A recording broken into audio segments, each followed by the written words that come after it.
नमस्कार, मी श्वेता. तुम्ही पाहताय न्यूज 18 लोकमत. स्वागत आमच्या वृत्त मालिकेमध्ये. राज्यामध्ये कोरोनाचा धोका कसा वाढत चाललाय या संदर्भातला आढावा आपण घेणार आहोत. सुरुवातीला बातमी आहे राज्यामध्ये वाढलेल्या कोरोना रुग्णांची. काल कोरोना रुग्णांच्या संख्येमध्ये घट झाल्यानंतर पुन्हा राज्यामध्ये रुग्णसंख्येत वाढ झाली आहे. दिवसभरात काल पुन्हा एकदा 7,863 कोरोना पॉझिटिव्ह रुग्णांची नोंद करण्यात आली, तर 54 जणांचा मृत्यू झालाय. 6,332 रुग्णांना डिस्चार्ज मिळाला.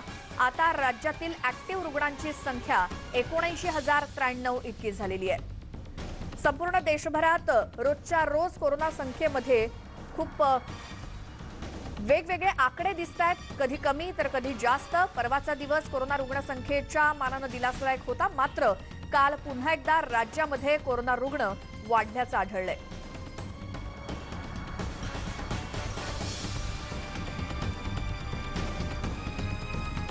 आणखी एक मोठी बातमी हीच की नागपूरमध्ये मागच्या 3 दिवसात कोरोनाचा प्रादुर्भाव कमी होताना दिसत असतानाच मागच्या 24 तासात म्हणजे एका दिवसात कोरोनाच्या आकड्यानं पुन्हा उसळी घेतली आणि मागच्या 24 तासात 995 कोरोनाचे नवे रुग्ण नागपुरात आढळले. 10 रुग्णांचा कोरोनामुळे मृत्यू सुद्धा झालाय. 24 तासात 578 रुग्ण कोरोनामुक्त झालेत. सध्या एकट्या नागपुरात 8,844 इतके ऍक्टिव्ह रुग्ण आहेत.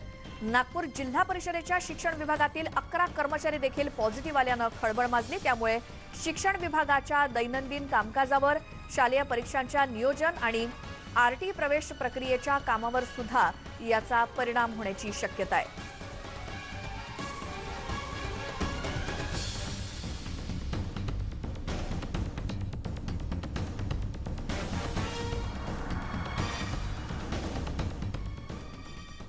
राज्यातल्या वेगवेगळ्या ठिकाणून आपण पुन्हा एकदा आढावा घेणार आहोत. कोरोना रुग्णसंख्या नेमकी कुठे किती आहे, किती धोका आहे.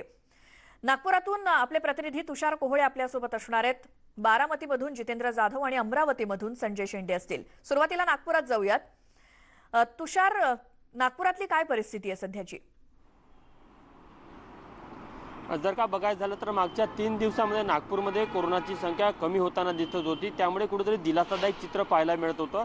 मात्र मागच्या 24 तासात अचानक परत एकदा कोरोनाच्या रुग्णांच्या संख्येने उसळी घेतलेली आहे आणि मागच्या 24 तासात 995 नवीन कोरोनाचे रुग्ण नागपूरमध्ये आढळलेले आहे. इतकंच नाही तर 10 रुग्णांचा मृत्यू देखील झालेला आहे. जर का बघायचं झालं तर जो संक्रमणाचा दर आहे तो सातत्याने कायम असल्याचं पाहायला मिळतं. 10 ते 12% घरामध्ये नागपूरमध्ये संक्रमणाचा दर पाहायला मिळत आहे आणि नागरिक नागपूरचे या संपूर्ण प्रकरणामध्ये गंभीर असताना दिसत नाही. काल पण आपण बघितलं की बाजारपेठेमध्ये गर्दी कायम होती. रस्त्यावर फिरताना देखील गर्दी पाहायला मिळते. आपण जर का नजर टाकली या रस्त्यावरची जर तुम्ही दृश्य बघितले तर तुमच्या लक्षात येईल की कशा प्रकारे नागपूरमध्ये अजूनही म्हणजे जे सकाळच्या वेळेला चहाचे दुकानं असेल किंवा हॉटेल्स असतील तिथे अजूनही गर्दी पाहायला मिळतात आहे. लोक कशा प्रकारे बेफिकिरीनं बसलेले पाहायला मिळत आहे, गप्पा मारताय, सोशल डिस्टन्सिंगचं पालन केलं जात नाही. इतकंच नाही तर रस्त्यानं येताना देखील लोक नीट मास्क घालत नाही. ही प्रमुख समस्या आहे आणि प्रशासनाला देखील या गोष्टीची काळजी आहे. कारण की प्रशासनाने सांगितलं होतं की जो नागपूरमध्ये सातत्याने संक्रमण वाढण्याचं प्रमुख कारण मध्ये बाजारपेठेमध्ये गर्दी, इतकंच नाही तर लग्न सोहळे किंवा इतर कार्यक्रमांमध्ये होणारी गर्दी, हॉटेल्समध्ये जेवणानिमित्त लोक जे एकत्र येतात तेव्हा होणारी गर्दी, हे सर्व प्रमुख कारण असताना देखील आपण बघू शकतो की लोक मास्क न घालता चहा पित आहे, हॉटेलमध्ये सकाळच्या वेळेला नाश्ता करत आहे, गप्पा मारत आहे, बसलेले आहे. तर हे सर्व चित्र नागपूरच्या रस्त्यावर असंच पाहायला मिळतात. हीच प्रशासनाची सर्वात मोठी डोकेदुखी आहे.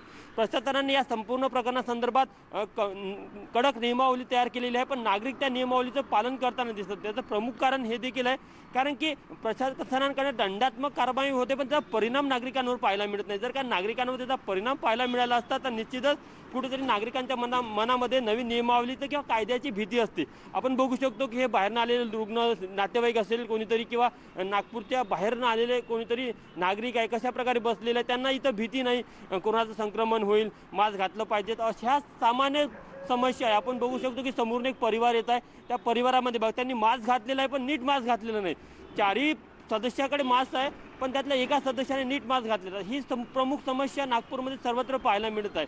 तर प्रशासनाची हीच डोकेदुखी आहे आणि त्यामुळे नागपूरमध्ये संक्रमणाचा दर वाढत आहे. आजच्या घडीला नागपूरमध्ये 8,844 इतके ॲक्टिव्ह केसेस आहे आणि नागपूरच्या खाजगी रुग्णालयामध्ये या संदर्भात जी बेड्स आहे किंवा तिथली जे कोविड वार्ड आहे ते आता भरताना दिसत आहे. सरकारी कोविड वार्ड आहे तिथे तिथली संख्या वाढताना दिसत आहे. त्यामुळे पुढील काळामध्ये जर का नागपूरमध्ये संक्रमण जर असाच राहिला तर निश्चित प्रशासनाची दुखी वाढणार आहे. वैद्यकीय सेवेवर त्याचा ताण येणार आहे आणि या संपूर्ण प्रक्रियेला किंवा या संपूर्ण नागपूरमध्ये जो कोरोनाचा संक्रमण दर वाढत आहे त्याला कुठेतरी नागरिक देखील तितकेच जबाबदार आहे हे नागपूरमध्ये पाहायला मिळत आहे. अगदी बरोबर आहे. तुषार, तुर्तास थांबवते, मात्र जरी प्रशासनानं लाख प्रयत्न केले तरी नागरिकांचं त्यांची मदत किंवा सहकार्य हे सुद्धा तितकंच महत्त्वाचं आहे. तर आता बारामतीकडे थोडं वळूयात, कारण बारामती शहर आणि तालुक्यामध्ये कोरोनाचा धोका हा चांगलाच वाढला आणि काल दिवसभरात 41 नव्या कोरोनाबाधितांची नोंद झाली. काल 189 जणांची कोरोना टेस्ट करण्यात आली. बारामती तालुक्यातील खासगी प्रयोगशाळेमध्ये तपासणी झालेल्यांपैकी 7 जणांना कोरोनाची लागण झाली आणि सध्या बारामतीतली कोरोना बाधितांची संख्या 6,894 वर गेली आहे आणि कोरोना मुक्तांची संख्या 6,403 झाली आहे. थेट जाऊयात, आमचे प्रतिनिधी जितेंद्र जाधव आहेत बारामतीतून आपल्यासोबत. जितेंद्र, बारामतीतली रुग्णसंख्या आपण पाहिली, मात्र असे कोणती ठिकाणं आहेत की जे हॉटस्पॉट आहेत? काय बारामतीतलं चित्र? स्वतः आपण बघितलंय पाठीमागच बारामती पॅटर्न देखील उपमुख्यमंत्री अजित पवारांनी राबवला खरा, परंतु बारामती शहर आणि तालुक्यात आता हॉटस्पॉटचं केंद्र बनलेलं आहे. कारण का, बारामतीमध्ये कुठल्याही प्रकारचे नागरिक काळजी घेताना दिसत नाही. बाजारपेठेमध्ये सर्रास विनामास्क नागरिक फिरत आहेत. त्याचबरोबर प्रशासनाकडून ज्या पद्धतीने गस्त घातली पाहिजे, प्रत्येक भागाचा सर्वे केला पाहिजे, अशा ठिकाणी सर्वे केला जात नाही. आणि विशेष म्हणजे गेल्याच एक 15 दिवसापूर्वी सोमेश्वर कारखान्याची निवडणूक जाहीर झाली होती. त्यावेळेस अर्ज भरण्याकरता हजारो लोकांनी गर्दी केली. याचा प्रादुर्भाव म्हणजे जे निवडणूक निर्णय अधिकारी होते, प्रांत अधिकारी, यांना कोरोनाचे लागण झालेले. म्हणजे आपण बघतोय की प्रशासनाच्या अधिकाऱ्यांना देखील आता कोरोनाचा प्रादुर्भाव व्हायला लागलाय. मग प्रशासनाने खबरदारी घेणं गरजेचं आहे. आणि शिवाय बैठक्या ज्या पद्धतीने आठवड्याला दररोजच्या दररोज बैठक्या घेतल्या जात होत्या, आता त्या पद्धतीने बैठक्या घेतल्या जात नाहीत. आणि ज्या अधिकच्या पद्धतीने चाचणी घेणं गरजेचं आहे, अँटीजन चाचणी असेल, RT-PCR चाचणी असेल. आता कसं, ज्या यांना त्रास होतोय अशाच लोकांनाची चाचणी केली जाते. म्हणजे पहिले साधारणतः 800 ते 900 जणांची चाचणी होत होती, आता ते साधारणतः 200 ते 250च्या घरात चाचणी होती. म्हणून आता एकंदरीत आता 3 दिवसात जवळजवळ 150च्या पुढे आकडा गेलेला आहे. आणि असाच जर आकडा वाढला तर प्रशासनाची डोकेदुखी होणार आहे, हे मात्र नक्की. कारण का, असे हे जरी बघत असलो तरी आता जे लग्न सराईचा समारंभ आहे त्या ठिकाणी देखील कुठल्या पद्धतीने काळजी घेताना दिसत नाही, सर्रास त्या ठिकाणी गर्दी होते. मग असं असताना आता प्रशासन कशा पद्धतीने खबरदारी घेणार आहे, हा देखील प्रश्न आहे. स्वतः अगदी बरोबर. जितेंद्र, तुर्तास धन्यवाद दिलेल्या माहितीसाठी. बारामतीतले अपडेट तर तुमच्याकडून घेत राहूच, मात्र अमरावतीमध्ये काय चित्र आहे तेही पाहूयात, कारण अमरावती विद्यापीठामध्ये कोरोना रुग्णांची संख्या वाढत चालली आहे. विद्यापीठानं नुकतीच अधिकारी आणि कर्मचाऱ्यांची कोरोना टेस्ट केली आणि या चाचणीमध्ये 300 पैकी 56 कर्मचारी आणि अधिकाऱ्यांना कोरोनाची लागण झाल्याचं स्पष्ट झालंय. धक्कादायक बाब म्हणजे 13 कर्मचाऱ्यांचं अख्खं कुटुंबच कोरोना बाधित झाल्याची माहिती विद्यापीठाचे परीक्षा नियंत्रक डॉक्टर हेमंत देशमुख यांनी दिली. आणि अमरावती विद्यापीठातून 5 जिल्ह्यांचा शैक्षणिक कारभार पाहिला जातो, मात्र कोरोनाच्या धोक्यामुळे संत गाडगेबाबा अमरावती विद्यापीठाच्या परीक्षा आणि निकालांवर परिणाम होण्याची भीती व्यक्त केली जाते. संत गाडगेबाबा अमरावती विद्यापीठामध्ये जवळजवळ 300च्या आसपास कर्मचारी आहेत. त्या 300 कर्मचाऱ्यापैकी आम्ही मागील 2 दिवसामध्ये कॅम्प लावून सगळ्यांच्या कोरोना टेस्ट घेतल्या आणि त्या टेस्ट घेत असताना जवळजवळ 56 कर्मचारी हे कोरोना बाधित आढळून आले आणि या 56 मध्ये 13 कर्मचाऱ्यांचे कुटुंब सुद्धा कोरोना बाधित आहे. अमरावतीतले अपडेट घेऊयात. आमचे प्रतिनिधी संजय शेंडे आहेत आपल्यासोबत. संजय, एकीकडे सगळ्यात जास्त जर रुग्णसंख्या कुठे वाढत असली राज्यामध्ये तर ती अमरावतीमध्ये, आणि दुसरीकडे विद्यापीठातले जे काही कर्मचारी किंवा जे प्रोफेसर ज्यांची कोरोना टेस्ट पॉझिटिव्ह आली आहे त्या संदर्भातले काय अपडेट्स? श्वेता, आपण पाहू शकतो की गेल्या काही दिवसांपासून अमरावती जिल्हा हा कोरोनाचा हॉटस्पॉट झालेला आहे आणि अमरावती जिल्ह्यात कोरोना बाधित रुग्णांची संख्या आणि मृत्यूची संख्या ही सातत्याने वाढत चाललेली आहे.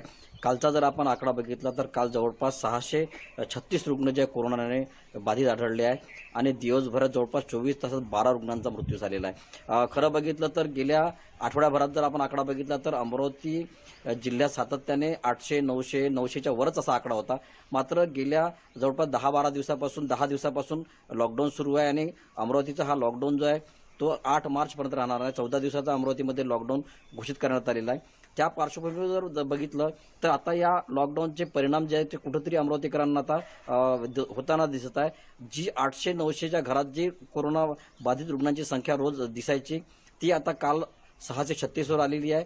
1 मार्चला ती संख्या जी आहे ती 699 वर होती. म्हणजे हा आकडा कुठेतरी कमी होताना दिसत आहे. मात्र जर शासकीय कार्यालय किंवा ज्या ठिकाणी कर्मचारी मोठ्या संख्येने हजर राहतात तशा ठिकाणं जर बघितले तर त्या ठिकाणी मोठ्या संख्येने कर्मचाऱ्यांना कोरोनाची लागण जी आहे ती मोठ्या प्रमाणात होताना दिसत आहे.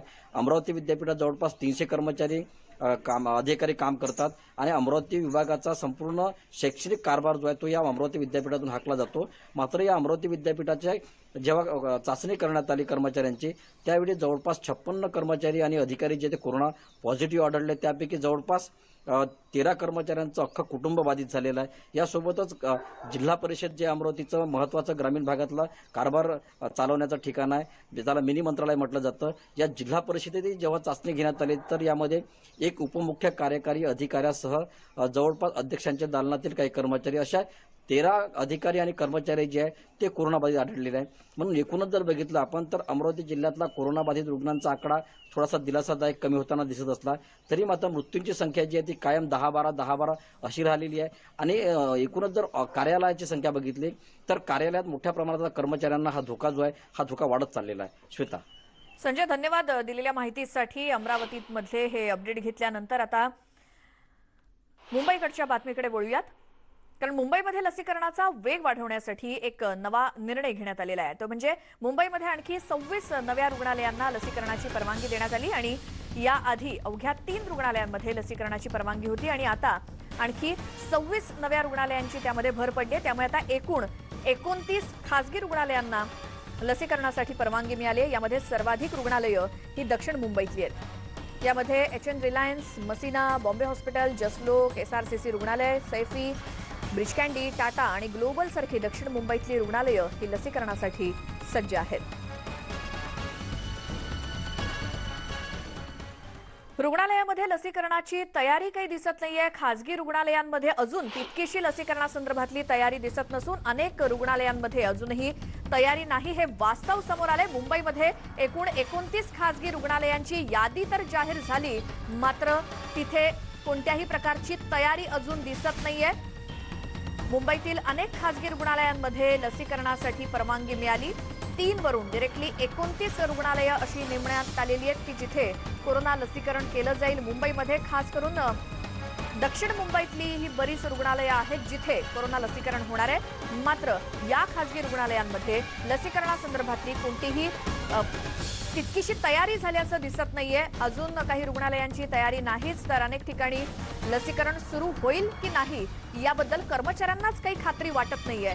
पालिकेनं लसीकरणाच्या खासगी 29 रुग्णालयांची जी काही यादी जाहीर केली त्यापैकी अनेक रुग्णालयं अजून तरी तयारीत नसल्याचं दिसतंय. थेट जाऊयात, आमच्या प्रतिनिधी स्वाती लोखंडे मुंबईतून आपल्या सोबत आहेत. स्वाती, मुंबईमध्ये जरी 29 रुग्णालयांना परवानगी दिलेली असली लसीकरणासाठी मात्र त्यापैकी किती सज्ज आहेत किती नाहीत? खरं तर आपण या 29 यादीमध्ये आपण बघितलं की सर्वाधिक रुग्णालय आहेत जी दक्षिण मुंबईतली आहेत आणि खूप मोठी नावाजलेली रुग्णालय आहेत.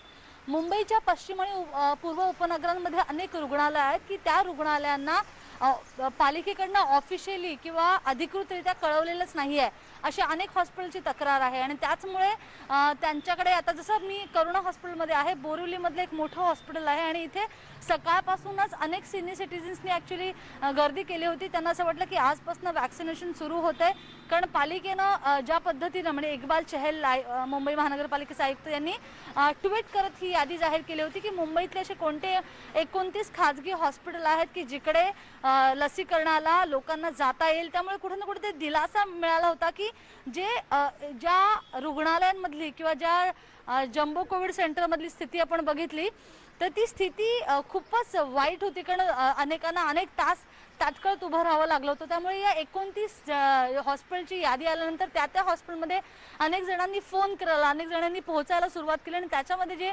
आढळून आलं की जसं आता बोरिवलीतलं करुणा हॉस्पिटल आहे, घाटकोपरमधलं सर्वोदय आणि त्याचबरोबर हिंदू सभा हॉस्पिटल आहेत, तर यांच्याकडे अजून माहितीच नाहीये, पालिकेकडून ऑफिशियल कळलंच नाहीये की वॅक्सिनेशन सेंटर्स किंवा लसीकरण केंद्र या हॉस्पिटलमध्ये सुरू करायची आहेत आणि म्हणूनच त्यांना कदाचित आज ऑफिशियली कळेल आणि त्याच्यानंतर त्यांची तयारी सुरू होईल.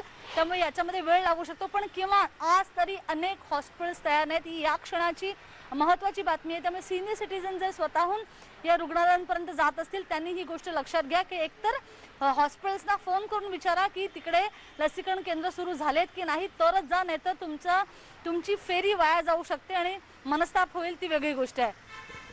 अगदी बरोबर. स्वाती, आणि खाजगी रुग्णालय जी आहेत की तिथे अजूनही काही तयारी दिसत नाहीये, अशापैकी तुम्ही जे आता बोरिवलीतलं सांगितलं, मात्र आणखी कोणती रुग्णालय आहेत की तिथे सध्या तरी पालिकेची जी काही रुग्णालय तिथे व्यवस्थित सगळी सुविधा आहे किंवा त्यांना प्रॅक्टिस सुद्धा झालेली आहे, त्यामुळे जे कर्मचारी आहेत ते काय म्हणतायत, जे खाजगी रुग्णालयांना ज्यांना परवानगी मिळाली आता लसीकरणासाठी तिकडचे कर्मचारी? खरं तर मी अनेक हॉस्पिटल्समध्ये फोन केले आणि मी एक लाभार्थी म्हणून त्यांना विचारलं की मला जर यायचं असेल तर कधीपासून सुरू होईल, तर या हॉस्पिटलच्या कर्मचाऱ्यांचं माहिती होतं की आमच्यापर्यंत अशी माहितीच नाहीये की आमच्या हॉस्पिटल्समध्ये असं काही होणार आहे, लसीकरण होणार आहे. त्यानंतर मी गिरगावमधल्या एका हॉस्पिटलला फोन केला, तर या गिरगावमधल्या हॉस्पिटलचं म्हणणं होतं की लसीकरण तर नाही आहे, आमच्याकडे असं काही नाहीये. याचाच अर्थ असा आहे की पालिकेनं जी यादी जाहीर केली खरी किंवा या हॉस्पिटल्सने तयारी कदाचित दाखवली असेल, पण या हॉस्पिटलला अधिकृतरित्या कळवणं गरजेचं आहे आणि पालिकेचं हे काम आहे की तुम्ही आता तुमच्याकडे वॅक्सिनेशन किंवा लसीकरण सुरू करू शकता. कारण लसीकरण सुरू करणं म्हणजे नुसतं फक्त एक टेबल मांडणं आणि लसीकरणाला सुरुवात करणं असं नाहीये. कर्मचाऱ्यांना ट्रेन करणं सुद्धा गरजेचं आहे. गरजेचं असतं, कर्मचाऱ्यांना ट्रेनिंग गरजेचं आहे. अगदी. आणि त्याचबरोबर ही लस जी आहे ती कोविडची लस आहे, म्हणजे साधी कुठली लस असती तर त्याच्यामध्ये लस देऊन घरी पाठवलं जातं, पण याच्यामध्ये 30 मिनिटं हे त्या लाभार्थ्याला लस दिल्यानंतर बसून ठेवावं लागतं, ऑब्झर्वेशन एरिया तयार करावा लागतो. त्यानंतर जे तुमच्या मशीन्स वापरले जाणार आहेत, म्हणजे या सगळ्या लाभार्थ्यांची नावं रजिस्टर करणं किंवा त्यांचं नाव रजिस्टर झालंय की नाही हे पण ते इन्फ्रास्ट्रक्चर उभं करावं लागतं आणि त्यानंतर मग लस दिली जाते. हे सगळं इन्फ्रास्ट्रक्चर उभं करायला बराच वेळ लागू शकतो. काही हॉस्पिटलला कदाचित 4-5 दिवसांचा पण कालावधी लागू शकतो. या क्षणाची हीच महत्वाची गोष्ट आहे की ही यादी जाहीर झाली खरी, पण त्या 29 हॉस्पिटल्सना पालिकेनं अधिकृतरित्या कळवलंय का, हा प्रश्न महत्वाचा आहे. बरोबर. आणि स्वाती, ज्या ठिकाणी आधीपासून लसीकरण सुरू झालं त्यांचे मॉकड्रिल घेण्यात आले होते किंवा त्यांची रिहर्सल झाली होती, त्यानंतर त्याच्यातले ट्राय अँड एरर या नंतरच सगळं लसीकरण ऍक्च्युअल सुरू झालं होतं. मात्र ज्या पद्धतीनं आता खाजगी रुग्णालयांना अजून त्यांना कल्पनाही नाही की कशा पद्धतीनं लसीकरण, ज्या स्टाफला ट्रेनिंग देणं गरजेचं आहे ते अजून झालेलं नाहीये. बघूयात नेमकं काय होतं. धन्यवाद स्वाती दिलेल्या माहितीसाठी. आता ज्येष्ठ नागरिकांसाठी जे काही लसीकरण सुरू झालंय ते सोयीचं करण्यासाठी मुंबई आणि राज्यामध्ये सरकारनं मोठ्या संख्येनं लसीकरण केंद्र सुरू करावीत अशी मागणी मनसेचे नेते नितीन सरदेसाई यांनी केली आहे. तिथेही ज्येष्ठ नागरिकांना खूप वेळ ताटकळत उभं राहावं लागलं. मुंबईसारख्या महानगरामध्ये जिथे लाखोंच्या संख्येने ज्येष्ठ नागरिक राहतात तिथे केवळ 8 ठिकाणी लसीकरण उपलब्ध असणं हे काही तितकंसं योग्य वाटत नाही. त्यामुळे ज्येष्ठ नागरिकांसाठी त्यांच्या घराजवळच महानगरपालिकेचे दवाखाने असतील, समाज कल्याण केंद्र असतील, सरकारी इस्पितळं असतील, त्याचबरोबर अनेक गृहसंकुलं. या संदर्भातल्या आणखी काही बऱ्याच बातम्या पाहणार आहोत एका छोट्याशा ब्रेक नंतर. पाहत राहा न्यूज 18 लोकमत.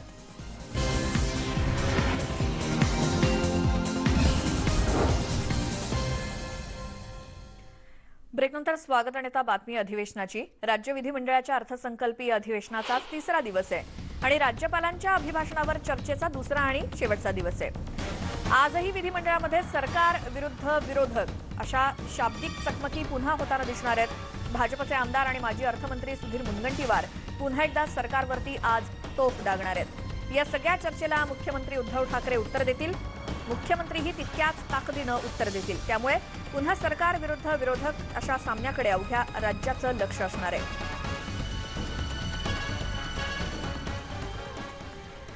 तर अर्थसंकल्पीय अधिवेशनामध्ये राज्यपालांच्या अभिभाषणावरील चर्चेवर बोलताना देवेंद्र फडणवीसांनी राज्य सरकारवरती जोरदार टीका केली. राज्यातील कोविड सेंटरमध्ये प्रचंड भ्रष्टाचार झालाय. कोविड सेंटर्स ही भ्रष्टाचाराची पूर्ण झाली आहेत अशी टीका फडणवीसांनी केली. भ्रष्टाचार देखील झाला मुख्यमंत्री महोदय, विक्रमी भ्रष्टाचार. आज तुम्ही बघा कुठल्याही प्रकारच्या, ठीक आहे आम्ही समजू शकतो की निविदा मागवणं कदाचित घाईचं असेल, त्यावेळेस मागवता आली नाही, परंतु निविदा न मागवता गाद्या, उषा, सलाईन 60-60 लाख रुपये खर्च केले.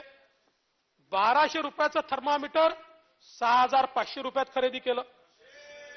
अध्यक्ष महोदय 2 लाखाच्या बेडशीटसाठी, म्हणजे ज्याची खरेदी किंमत 2 लाख आहे, 8.5 लाख रुपये भाडं दिलं. आज अध्यक्ष महोदय हे जे काही पूजा चव्हाण प्रकरण घडलं, 20 दिवस या प्रकरणाच्या संदर्भात कुठलीच कारवाई होत नाही. आपण बघा 11 ऑडिओ क्लिप, 12 आल्यानंतर 12 ऑडिओ क्लिप, या ऑडिओ क्लिपमध्ये जेवढे पुरावे आहेत यापेक्षा जास्त पुरावे काय पाहिजे? कुठल्याही गुन्ह्यामध्ये इतके थेट पुरावे कधीच असत नाहीत, कधीच असत नाहीत. 2 वर्ष फिलिंग लागणार आहे. अध्यक्ष महोदय वादाचा विषय सोडून द्या, जागेच्या वादाचा प्रश्न अजून बाजूला ठेवा.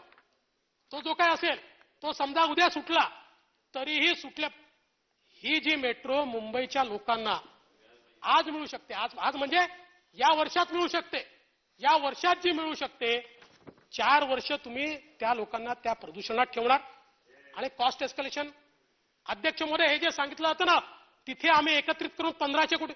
अध्यक्ष महोदय हे जे काही मेट्रोचा प्रकल्प असतो ना, याच्यामध्ये कार डेपोची किंमत 1% ते 4% असते, 1% ते 4%. या संदर्भात अधिक बोलूयात. आमचे प्रतिनिधी विवेक कुलकर्णी आहेत आपल्यासोबत. विवेक, आता देखील तिसरा दिवस थोड्याच वेळात कामकाजाला सुरुवात होईल, मात्र काल तासनतास विरोधी पक्षनेते देवेंद्र फडणवीसांनी आरोप केलेले आहेत सरकारवरती. ते काय मुद्दे होते आणि आज आणखीन कोणत्या नवीन मुद्द्यांना हात घालू शकतात विरोधक? काल विरोधी पक्षातर्फे देवेंद्र फडणवीस यांनी जोरदार बॅटिंग केली, तर आज भारतीय जनता पक्षाचे ज्येष्ठ नेते आणि माजी अर्थमंत्री सुधीर मुनगंटीवार हे राज्यपालांच्या अभिभाषणाच्या चर्चेत सहभागी होणार आहेत. आज चर्चेचा दुसरा आणि शेवटचा दिवस आहे. काल देवेंद्र फडणवीस यांनी कोरोना असेल, शेतकऱ्यांचा मुद्दा असेल, वीज बिलांचा मुद्दा असेल, पूजा राठोड, महबूब शेख, धनंजय मुंडे यांची प्रकरणं असतील, कायदा सुव्यवस्थेचा विषय असेल, या सगळ्या गोष्टींवर चौफेर फटकेबाजी केलेली होती. आणि आज पुन्हा एकदा सुधीर मुनगंटीवार देखील या सगळ्या संदर्भात भाषण करतील. विशेषतः मराठवाडा आणि विदर्भ विकास मंडळ राज्य सरकारनं अजून स्थापित केलेली नाही आहेत, त्याबद्दल देखील सुधीर मुनगंटीवार बोलतील अशी अपेक्षा आहे. या सगळ्या चर्चेला आज मुख्यमंत्री उद्धव ठाकरे हे देखील उत्तर देणार आहेत. त्यांचं देखील तितक्याच आक्रमकपणे उत्तर दिलं जाईल असं शिवसेनेतर्फे सांगण्यात येते. त्यामुळे उद्धव ठाकरे या सगळ्या गोष्टींना काय उत्तर देतात हे पाहावं लागेल. विशेषतः काल उद्धव ठाकरे फेसबुक लाईव्हच्या माध्यमातून लोकांशी संवाद साधत होते, त्याची देखील खिल्ली उडवत कुठेतरी प्रत्यक्ष आणि थेट टीका मुख्यमंत्र्यांवर करण्यात आली होती. त्या टीकेचा समाचार उद्धव ठाकरे कसा घेतात याकडे सगळ्यांचं लक्ष आहे. पण त्यासोबत सगळ्यात महत्त्वाची गोष्ट आहे ती म्हणजे 12 ऑक्टोबरला राज्यामध्ये मुंबई महानगर प्रदेशामध्ये वीज पुरवठा खंडित झाला होता. त्या संदर्भात राज्याचे ऊर्जा मंत्री हे अहवाल सादर करणार आहेत. त्यांनी राज्य सरकारची या संदर्भातली भूमिका मांडणार आहेत. कारण काल केंद्रीय ऊर्जा मंत्रालयातर्फे हे घोषित करण्यात आलं होतं, हे सांगण्यात आलेलं होतं की वीज पुरवठा खंडित होण्यामागे सायबर अटॅकचा विषय नाही आहे. उत्तर आणि दक्षिण विभागामध्ये सायबर हल्ले झाले होते, मात्र मुंबईमधला जो वीज पुरवठा खंडित झाला होता ती मानवीय चूक आहे असं केंद्र सरकारचं म्हणणं आहे. त्यामुळे आता राज्य सरकारचा अहवाल नेमकं काय सांगतो ते देखील पाहावं लागणार आहे. श्वेता. बिलकुल विवेक, थोडंसं थांबवते. आणखी एका महत्त्वाच्या बातमी संदर्भात तुमच्याकडून माहिती घ्यायचीच आहे, मात्र तत्पूर्वी एक महत्त्वाची बातमी आहे. सायबर हल्ल्यासंदर्भात अहवाल चुकीचा असून तो राज्य सरकारनं आज सभागृहात मांडू नये अशी सूचना माजी ऊर्जा मंत्री चंद्रशेखर बावनकुळे यांनी राज्य सरकारला केली आहे. त्यामुळे 12 ऑक्टोबर 2020 रोजी संपूर्ण मुंबईची जी वीज गेलेली होती ती चीननं केलेल्या सायबर हल्ल्यामुळे झाला असा दावा राज्य सरकारनं केला आणि त्याचाच अहवाल आज सभागृहामध्ये मांडला जाणार आहे. ऊर्जा खात्याच्या मानवी आणि मेकॅनिकल त्रुटीमुळे मुंबई 8 तास 4 तास 12 तास थांबली. 12 ऑक्टोबरला संपूर्ण मुंबईला काळोखात जावं लागलं. ऊर्जा मंत्री, गृहमंत्री सायबर हल्ल्याच्या बाबी समोर आणतात आहे. केंद्राच्या ऊर्जा खात्याने कोणताही सायबर हल्ला नाही, ही मानवी आणि मेकॅनिकल त्रुटी आहेत असं घोषित केलं आहे. ऊर्जा मंत्री आणि गृहमंत्र्यांनी आधी तांत्रिक बाबी तपासून घेतल्या पाहिजे आणि सायबर हल्ला झाला आहे असा खोटा अहवाल, असा चुकीचा अहवाल विधानमंडळात मांडू नये अशी त्यांना माझी सूचना आहे. पुढची बातमी आहे. संजय राठोड यांनी वनमंत्री पदाचा राजीनामा मुख्यमंत्री उद्धव ठाकरे यांच्याकडे पाठवलेला असला तरी ते तांत्रिकदृष्ट्या अजूनही वनमंत्री आहेतच. कारण संजय राठोड यांचा राजीनामा मुख्यमंत्र्यांकडे आला, पण तो मुख्यमंत्र्यांनी स्वीकारून राज्यपालांकडे देणं अपेक्षित आहे. पण मुख्यमंत्र्यांनी हा राजीनामा राज्यपालांकडे पाठवलेलाच नाही. त्यामुळे संजय राठोड प्रशासकीयदृष्ट्या अजूनही वनमंत्री आहेतच.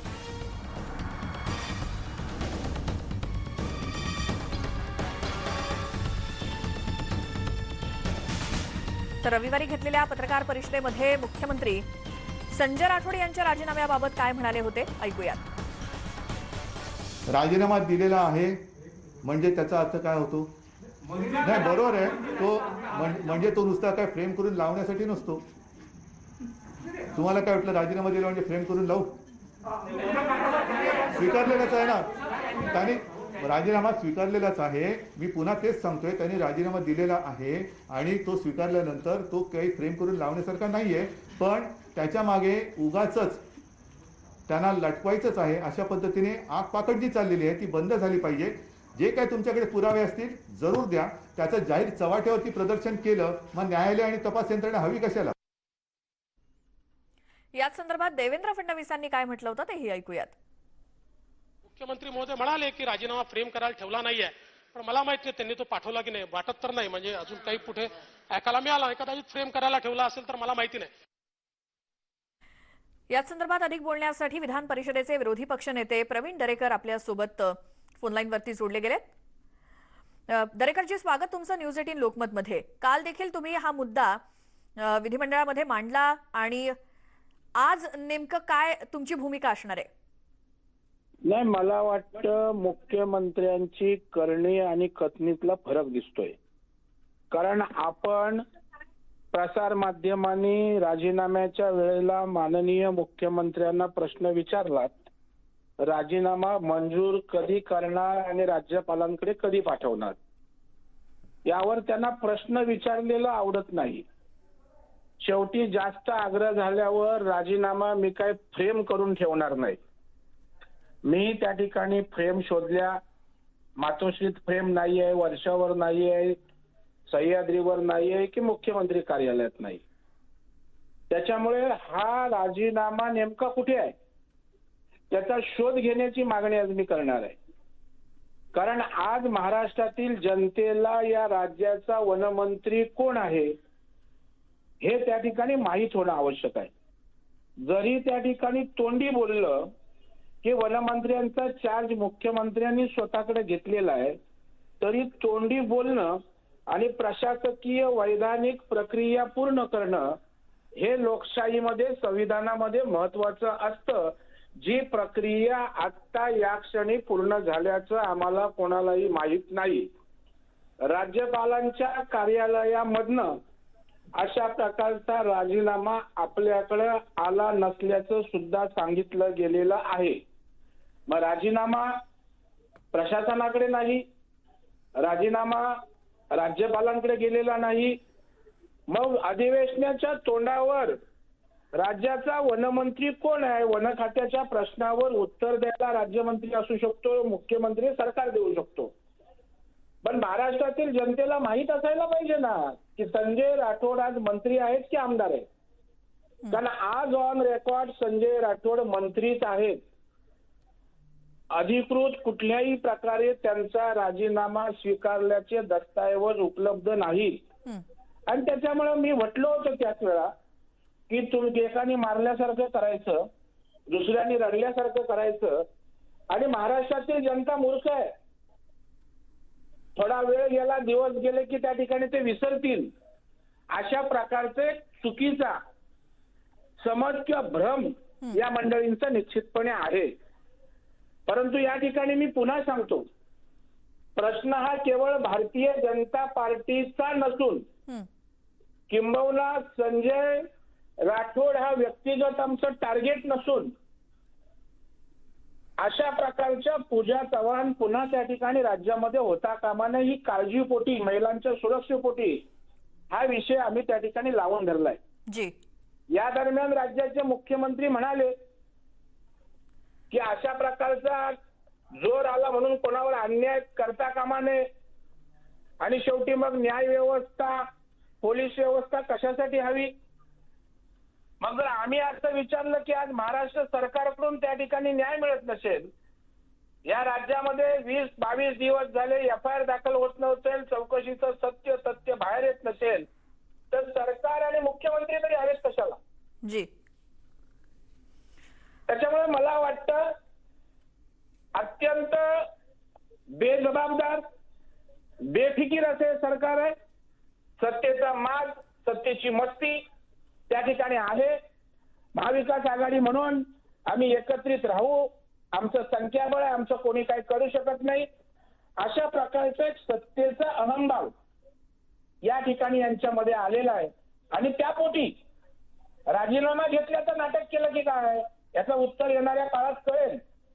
कदाचित आज आमचा प्रेशर बघून राज्यपालांकडे राजीनामा पाठवलाही जाण्याची शक्यता आहे. परंतु आणखी तर किती बेफिकीर आहे त्याचं दर्शन लवकरच आपल्याला त्या ठिकाणी होईल. आणि मला वाटतं थोडी चाल असेल सरकारला तर त्या ठिकाणी तात्काळ राज्यपालांकडे त्या ठिकाणी राजीनामा पाठवण्याची आवश्यकता आहे आणि तो राजीनामा पाठवावा अशी पुन्हा एकदा आग्रही मागणी आहे. किंबहुना आज विधिमंडळाच्या सभागृहामध्ये त्या ठिकाणी ती मागणी करणार. आणि आज मी एक आणखी भयानक स्फोट विधिमंडळात करणार आहे.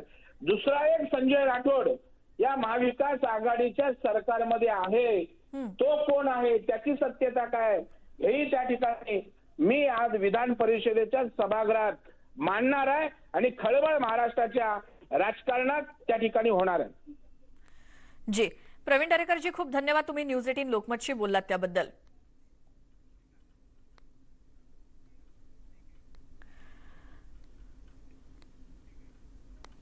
या संदर्भात आणखी बोलूयात. आमचे प्रतिनिधी विवेक कुलकर्णी आहेत जे या सगळ्या अधिवेशनावरती लक्ष ठेवून आहेत. विवेक, जसं प्रवीण दरेकर म्हणाले की आता जो संजय राठोड यांच्या राजीनाम्याचा मुद्दा आहे तो आज देखील लावला जाणारच आणि आणखीन एक संजय राठोड महाविकास आघाडीमध्ये असल्याचा आरोप त्यांनी केलाय, तर तोही मुद्दा आज उपस्थित केला जाऊ शकतो, तर त्याबद्दल काय? राज्याचा कारभार हा राज्यपालांच्या नावानं चालत असतो.